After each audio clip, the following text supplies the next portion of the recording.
আসসালামু আলাইকুম ওয়া রাহমাতুল্লাহি ওয়া বারাকাতুহু। জুম্মা মোবারক, জুম্মা মোবারক রাসূলুল্লাহ।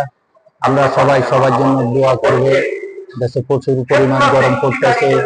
আল্লাহ রাব্বুল আলামিন যেন আমাদের সবাইকে সুস্থ রাখে, ভালো রাখে। আর সবাই জুমার নামাজ পড়ার সময় হুজুরের মোনাজাতটা ধরে তারপর আপনারা বাড়িতে ফিরবেন, বাসা ফিরবেন, অফিসে ফিরবেন, ব্যবসায়িক কাজে ফিরবেন, যে যেখানে ফিরবেন। আপনারা হুজুরের নামাজ পড়ার সাথে সাথে নামাজ শেষ আপনারা বলেন যে ভাই দেখি দেখি করে আপনারা চলে যান। কি এমন কাজ আপনাদের? এই মোনাজাতটুকু ধরার আপনাদের সময় হলো না? আমরা সবাই অন্তত হুজুরের মোনাজাতটুকু ধরে তারপর আমরা বাসা ফিরবো।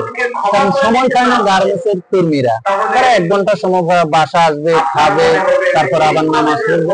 এই কারণে হয়তো বা তারা 2 রাকাত নামাজ পড়ে খুব দ্রুত ভাবে চলে যায়। আর আমরা তো বিভিন্ন শুক্রবার বন্ধেই থাকি। অনেকে ব্যবসায়িক আছে, আপনার দোকান এখন না করলে কি হবে? 5টা মিনিট পরে করলেন, হুজুরের সাথে মোনাজাতটা ধরে। সুন্দর সুন্দর মোনাজাত হয় ঢাকা শহরে, গ্রাম অঞ্চলে সুন্দর সুন্দর কি সুন্দর মোনাজাত ধরে। আমরা কি করি? সবাই চলে আসি। তো সবাইকে সঠিক পথে বুঝা চলার তৌফিক দান করুক, আমিন। আল্লাহ রাব্বুল আলামিন আপনি সবাইকে ভালো রাখবেন, সুস্থ রাখবেন। আসসালামু আলাইকুম ওয়া রাহমাতুল্লাহি ওয়া বারাকাতুহু।